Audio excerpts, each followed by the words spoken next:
श्रीधर्मशास्त्रसहस्रनामस्तोत्रम्। ॐ स्वामिये शरणमय्यप्पा। ध्यानम्।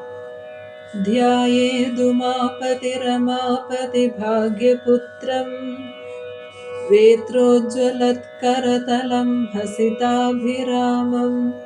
विश्वैकवश्यवपुषं मृगया विनोदम् वाञ्छानुरूपे फलदं वरभूतनाथम्। ॐ नमो भगवते भूतनाथाय। ॐ शिवपुत्रो महातेजः शिवकार्यधुरन्धरः शिवप्रदः शिवज्ञानी शैवधर्मसुरक्षकः शङ्खधारी सुराध्यक्ष चन्द्रमौलीसुरोत्तमः कामेशः कामतेजस्वी कामादिफलसंयुतः कल्याणः कोमलाङ्गश्च कल्याणफलदायकः करुणाब्धिः कर्मदक्षः करुणारससागरः जगत्प्रियो जगद्रक्षो जगदानन्ददायकः जयादिशक्तिसंसेव्यो जनाह्लादो जिकीषुकः जितेन्द्रियो जितक्रोधो जितदेवारिसङ्घगः जैमिन्यादृशि संसेव्यो जरामरणनाशकः जनार्दनसुतो ज्येष्ठो ज्येष्ठादिगणसेवितः जन्महीनो जितामित्रो जनकेनाभिपूजितः परमेष्ठिः पशुपतिः पङ्कजासनपूजितः पुरहन्दाः पुरत्राता परमैश्वर्यदायकः पवनादिसुरैः सेव्यः पञ्चब्रह्मपरायणः पार्वतीतनयो ब्रह्म परानन्दः परात्परः ब्रह्मिष्ठोत्थाननिरतो गुणागुणनिरूपकः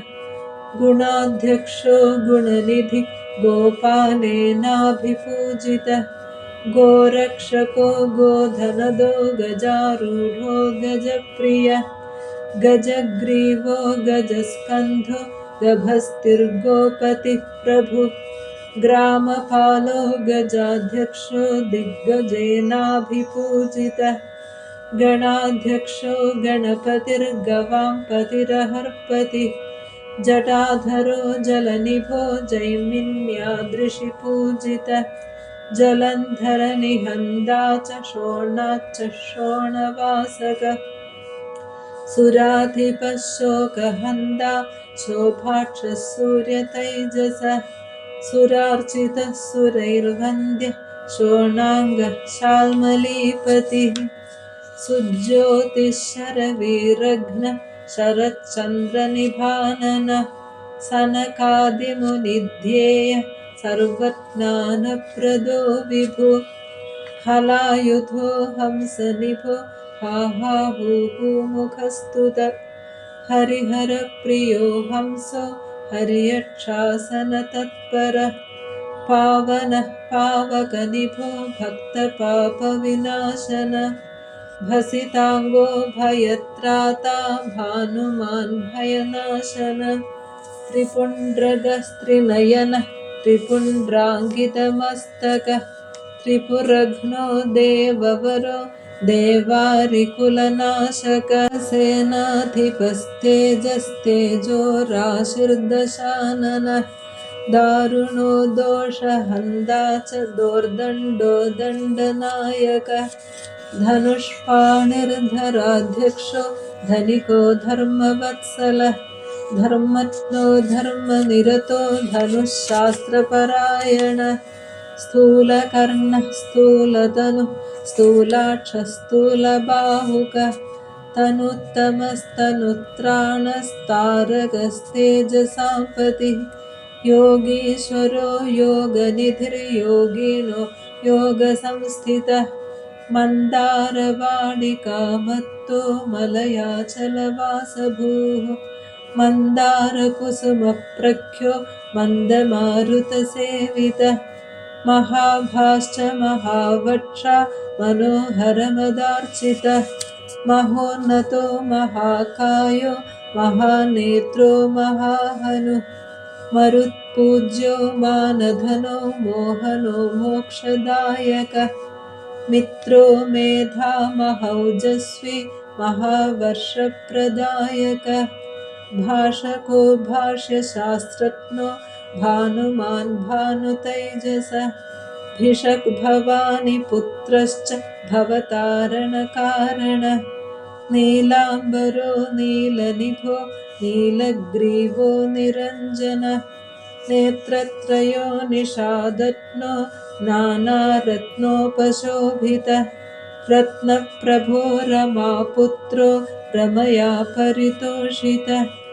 राजसेव्यो राजधन रणदोर्दण्डमण्डितः रमणो रेणुकासेव्यो रजनीचरधारणः ईशान इभराट् सेव्य ईशणात्रयनाशन इडावासो हेमनिभो हैमप्राकारशोभितः हयप्रियो हयग्रीवो हंसो हरिहरात्मजः हाडगस्फटिगप्रख्यो हंसारूढेन सेवितः वनवासो वनाध्यक्षो वामदेवो वराननः वैवस्वतपतिर्विष्णु विराड्रूपो विशाम्पति वेणुनादो वरग्रीवो वराभयकरान्वितः वर्चस्वी विपुलग्रीवो विपुलाक्षो विनोदवान् वैणवारण्यवासश्च वामदेवेन सेवितः वेत्रहस्तो वेदनिधिर्वंशदेवो वराङ्गगः ह्रीङ्कारो ह्रीमनाहृष्टो हिरण्यः हेमसम्भवः हुताशो हुतनिष्पन्नो हुङ्काराकृतिसुप्रभ हव्यवाहो हव्यकरश्चाट्टहासो पराहतः अणुरूपो रूपकरश्चाजरो तनुरूपकः हंसमन्द्रश्च हुदभुक् हेमाम्बरसुलक्षणः नीपप्रियो नीलवासा निधिपालो निरातपः क्रोडहस्तस्तपस्त्राता तपोरक्षस्तपाह्वयः मूर्धाभिषिक्तो मानी च मन्द्ररूपो मृडो मनुः मेधावी मेधसो मुष्णुः मकरो मकरालयः मार्ताण्डो मञ्जुकेशश्च मासपालो महौषधिः श्रोत्रियः शोभमानश्च सविता सर्वदेशिकः चन्द्रहासः शमशक्तः शशिभासः शमाधिकः सुदन्दः सुखपोलश्च षड्वर्णः सम्पतोऽधिपः गरलः कालकण्ठश्च गोनेता गोमुखप्रभुः कौशिकः कालदेवश्च क्रोशकः क्रौञ्जभेदकः क्रियाकरः कृपालुश्च करवीरकरेरुह कन्दर्पदर्पहारी च कामदाता कपालकः कैलासवासो वरदो विरोचनो विभावसु बभ्रुवाहो बलाध्यक्षः फणामणिविभूषण सुन्दरः सुमुखः स्वच्छ सभासच्च सभाकरः शरानिवृत्तः शक्राप्तः शरणागतपालकः तीक्ष्णदंष्ट्रो दीर्घजिह्वः पिङ्गलाक्षः पिशाचः अभेद्यश्चाङ्गदाढ्यश्च भोजपालोऽधभूपतिः गृध्रनासो विषह्यश्च दिग्देहो दैन्यदाहकः बाडवपूरितमुखो व्यापको विषमोजकः वसन्दः समरः क्रुद्धः पुङ्गवः पङ्कजासनः विश्वदर्पो निश्चिदात्मो नागाभरणभूषितः भरतो भैरवाकारो भरणो वामनक्रियः सिंहास्य सिंहरूपश्च सेनापतिः सकारकः सनातनः सिद्धरूपी सिद्धधर्मपरायणः आदित्यरूपश्चावघ्नश्चामृताब्धिनिवासभूः युवराजो योगिवर्य उषुस्तेजा उडुप्रभ देवादिदेवो दैवत्नस्ताम्रोष्ठस्ताम्रलोचनः पिङ्गलाक्षः पिच्छचूडः फणमणिविभूषितः भुजङ्गभूषणो भोगो भोगानन्दकरो व्यय पञ्चहस्तेन सम्पूज्य पञ्चबाणेन सेवितः भवः शर्वो भानुमयः प्रजापत्य स्वरूपकः स्वच्छन्दश्छन्दशास्त्रज्ञो दान्तो देवमनुप्रभु दशभुक् दशाध्यक्षो दानवानां विनाशन सहस्राक्षरोत्पन्न शतानन्दसमागम गृध्राद्रिवासो गम्भीरो गन्धग्राहो गणेश्वरः गोमेधो गण्डकावासो गोकुलैः परिवारितः परिवेशः पदज्ञानी प्रियङ्गुद्रुमवासकः गुहावासो गुरुवरो वन्दनीयो वदान्यकः वृत्ताकारो वेणुपाणिर्वीणा दण्डधरो हर हैमीढ्यो होतृसुभगो हौत्रत्नश्चौदसाम्पतिः पवमानः प्रजातन्दुप्रदो दण्डविनाशन निमीढ्यो निमिषार्धत्नो निमिषाकारकारणः लिगुडाभो लीडाकारो लक्ष्मीवन्द्यो वरप्रभुः इडात्नः पिङ्गळावास सुषुम्ना मध्यसम्भव भिक्षाडनो भीमवर्चा वरकीर्तिः सभेश्वर वाचोतीतो वरनिधिः परिवेत्ता प्रमाणक अप्रमेयो अनिरुद्धश्चाप्यनन्दादित्यसुप्रभ वेषप्रियो विषग्राहो वरदानकरोत्तम विपिनः वेदसारश्च वेदान्तैः परितोषितः वक्रागमो वर्चवचा बलदाता विमानवान् वज्रकान्दो वंशकरो वडुरक्षा विशारद वप्रक्रीडो विप्रपूज्यो वेलाराशिश्च लाळकः कोलाहलः क्रोडनेत्र क्रोडास्यश्च कपालभृत् कुञ्जरेढ्यो मञ्जुवासः क्रियमाणः क्रियाप्रदः क्रीडानाथः कीलहस्तः रोषमाणो बलाधिकः कनको होतृभागी च खवासः खजरः खगः गणको गुणनिर्धुष्टो गुणत्यागी कुशाधिपः पाडलः पत्रधारी च पालाशः पुत्रवर्धनः पितृसच्चरितः प्रेष्ठः पापभस्म पुनः शुचि फालनेत्रः पुल्लकेशः पुल्लकल्हारभूषितः फणिसेव्यः पट्टभद्रः पडुर्वाग्मीवयोधिकः चोरनाट्यश्चोरवेषश्चोरघ्नश्चौर्यवर्धनः चञ्चलाक्षश्चामरको मरीचिर्मदगामिकः मृडा भूमेशवाहश्च मैथिल्यो मोचको मनुः मनुरूपो मन्द्रदेवो मन्द्रराशिर्महादृढः स्थूपित्नो धनदाता च देववन्द्यश्च तारणः यत्नप्रियो यमाध्यक्ष इभ क्रीडैभेक्षणः दधिप्रियो दुराधर्षो दारुपालो दनूजः दामोदरो दामधरो दक्षिणामूर्तिरूपकः शचीपूज्यः शङ्खकर्णश्चन्द्रचूडो मनुप्रियः गुडरूपो गुडाकेशः कुलधर्मपरायणः कालकण्ठो गाढगात्रो गोत्ररूपः कुलेश्वरः आनन्दभैरवाराध्यो हयमेधफलप्रदः दध्यन्नासक्तहृदयो गुडान्नः प्रीतमानसः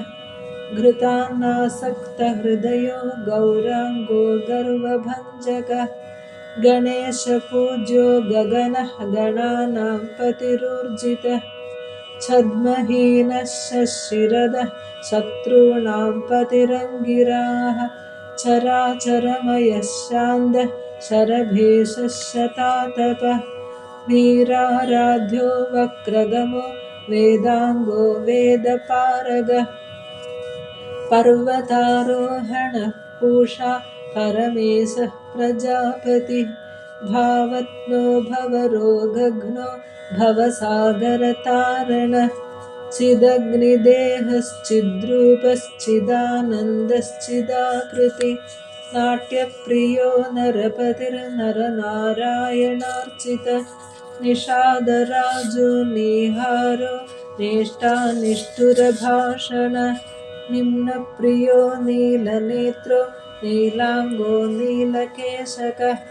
सिंहाक्षः सर्वविघ्नेश सामवेदपरायण सनकादिमुनिध्येय सर्वरीशः षडानन सुरूपः सुलभस्वर्गः शचीनाथेन पूजितः काकीनः कामदहनो दग्धपापोधराधिपः दामग्रन्थिशतस्त्रीशस्तन्द्रीपालश्च तारकः ताम्राक्षस्तीक्ष्णदंष्ट्रश्च तिलभोज्यस्तिलोदरः माण्डुकर्णो मृडाधीशो मेरुवर्णो महोदरः मार्ताण्डभैरवाराध्यो मणिरूपो मरुद्वः माषप्रियो मधुपानो मृणालो मोहिनीपतिः महाकामेशतनयो माधवो मदगर्वितः मूलाधाराम्बुजावासो मूलविद्यास्वरूपकः स्वाधिष्ठानमयः स्वस्थः स्वस्तिवाक्यः श्रुवायुधः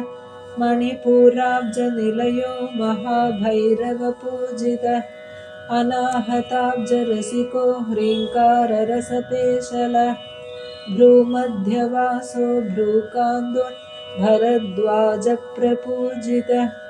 सहस्राराम्बुजाभास सविता सामवाचकः मुकुन्दश्च गुणातीतो गुणपूज्यो गुणाश्रयः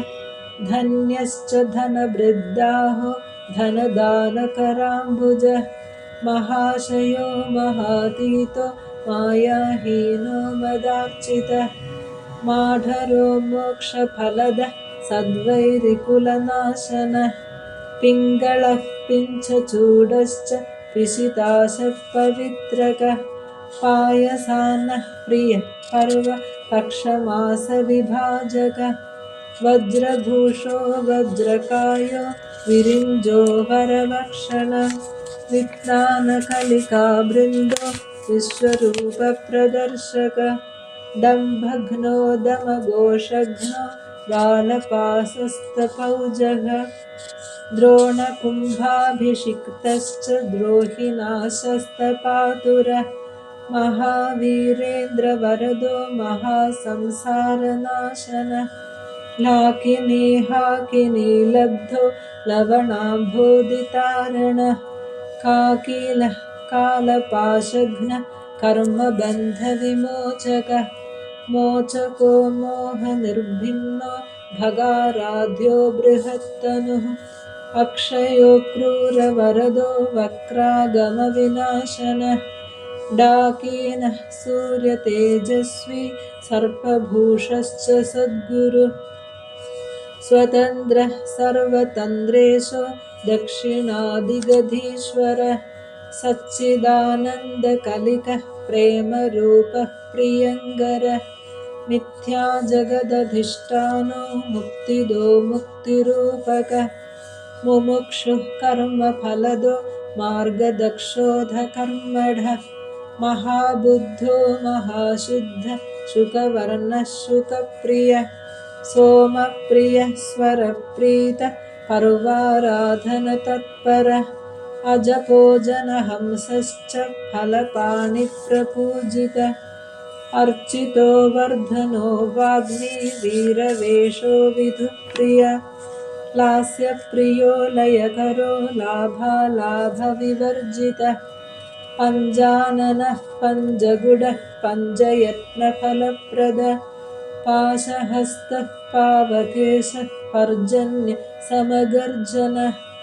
पापारिः परमोदारः प्रजेशः पङ्गनाशनः नष्टकर्मा नष्टवैर इष्टसिद्धिप्रदायकः नागाधीशो नष्टपाप इष्टनामविधायकः सामरस्यश्च प्रमेयः पाषण्डी पर्वतप्रियः पञ्चकृत्यपरः पादा पञ्चपञ्चाधिशायिकः पद्माक्षो पद्मवदन पावगाभः प्रियङ्करः कार्तस्वराङ्गो गौराङ्गो गौरीपुत्रो धनेश्वरः गणेशाश्लिष्टदेहश्च शीतांशु शुभदीधिति दक्षध्वंसो दक्षकरो वरः कात्यायनीसुतः सुमुखो मार्गणो गर्भो गर्वभङ्गः कुशासनः कुलपालपतिश्रेष्ठः पवमानः प्रजाधिपः दर्शप्रियो निर्विकारो दीर्घकायो दिवाकरः भेरीनादप्रियो बृन्दो बृहत्सेनः सुपालकः सुब्रह्मा ब्रह्मरसिको रसज्ञो रजदाद्रिभाः तिमिरघ्नो मिहिराभो महानीलसमप्रभः श्रीचन्दनविलिप्ताङ्गः श्रीपुत्रः श्रीतरुप्रियः लाक्षावर्णो लसत्कर्णो रजनीध्वंसि सन्निभः बिन्दुप्रियोऽम्बिकापुत्रो बैन्दवो बलनायकः आपन्नतारकस्तप्तस्तप्तकृच्छ्रफलप्रदः मरुद्वृधो महाखर्वश्चिरवासाः शिखिप्रियः आयुष्माननघो दूत आयुर्वेदपरायणः हंसः परमहंसश्चाप्यवधूताश्रमप्रियः अश्ववेगोऽश्वहृदयो हयधैर्यः फलप्रदः सुमुखो दुर्मुखो विघ्नो निर्विघ्नो विघ्ननाशनः आर्यो नाधोर्यमाभास फाल्गुनः फाललोचनः अरातिघ्नो घनग्रीवो ग्रीष्मसूर्यसमप्रभः किरीटी कल्पशास्त्रज्ञः कल्पानलविधायकः ज्ञानविज्ञानफलदो विरिञ्जारिविनाशनः वीरमार्ताण्डवरदो वीरबाहुश्च पूर्वजः वीरसिंहासनो विघ्नो वीरकार्योस्तदानवः नरवीरसुहृद्भ्राता नागरत्नविभूषितः वाचस्पतिः पुरारातिः संवर्तः समरेश्वरः उरुवाग्मीह्युमापुत्र उडुलोकसुरक्षकः शृङ्गाररससम्पूर्णः सिन्दूरतिलकाङ्कितः कुङ्कुमाङ्गितसर्वाङ्गः कालकेयविनाशनः मत्तनागप्रियो नेता नागगन्धर्वपूजितः सुस्वप्नबोधको बोधो गौरी दुःस्वप्ननाशनः चिन्ताराशिपरिध्वंसी चिन्तामणिविभूषितः चराचरजगत्स्रष्टा चलत्कुण्डलकर्णयुक् मुकुरास्यो मूलनिधिर्निधिद्वयनिषेवितः नीराजनप्रीतमनः नीलनेत्रो नयप्रदः केदारेशः किरातश्च कालात्मा कल्पविग्रहः कल्पान्धभैरवाराध्यः कङ्गपत्रशरायुधः कलाकाष्ठस्वरूपश्च ऋतुवर्षादिमासवान् दिनेशमण्डलावासो वासवाभिप्रपूजितः बहुलास्तम्भकर्मत्न पञ्चाशद्वर्णरूपक छिन्दाहीनश्चिदाक्रान्त चारुपालो हलायुध बन्धूककुसुमप्रख्य करगर्भविभञ्जन विद्वत्तमो विराधघ्न सचित्रश्चित्रकर्मकः सङ्गीतलोलुपमनः स्निग्धगम्भीरगर्जितः तुङ्गवक्त्रस्तवरसश्चाभ्राभो भ्रमरेक्षण लीलाकमलहस्ताब्जो बालकुन्दविभूषितः लोध्रप्रसवशुद्धाभ शिरीषः कुसुमप्रियः त्रस्तत्राणकरस्तत्त्वं तत्त्ववाक्यार्थबोधक वर्षीयांश्च विधिस्तुत्यो वेदान्तप्रतिपादक मूलभूतो मूलतत्त्वं मूलकारणविग्रहः आदिनाथोक्षयफलः पाणिजन्मापराजितः गानप्रियो गानलोला महेशो विघ्नमानसः गिरिजास्तन्यरसिको गिरिराजवरस्तुतः पीयूषकुम्भहस्ताब्ज पाशत्यागी चिरन्दनः सुधालालसवक्त्राब्ज सुरद्रुमफलेप्सितः रत्नहाडकभूषाङ्गो रावणाभिप्रपूजितः कनत्कालेयसुप्रीदः क्रौञ्चगर्वविनाशनः अशेषजनसम्मोह आयुर्विद्याफलप्रदः अवबद्धतु कूलाङ्गो हारालङ्कृतकन्धरः केदकीकुसुमप्रीतः कलभैः परिवारितः केकाप्रियः कार्तिकेयः सारङ्गनिनदप्रियः चातकालापसन्तुष्टश्चमरीमृगसेवितः आम्रकूडाद्रिसञ्चारि चाम्नाय फलदायकः धृताक्षसूत्रपाणिश्चाप्यक्षिरोगविनाशनः मुकुन्दपूज्यो मोहाङ्गो मुनिमानसतोषितः तैलाभिषिक्तसुशिरास्तर्जनीमुद्रिकायुतः तडातकामनः प्रीदस्तमो गुणविनाशनः अनामयोऽप्यनादर्शं जार्जुनाभोहुतप्रियः षड्गुण्यपरिसम्पूर्णः सप्ताश्वादिग्रहैस्तुतः वीतशोकः प्रसादत्नः सप्तप्राणवरप्रदः सप्तार्चिश्च स्त्रिनयनस्त्रिवेणिफलदायकः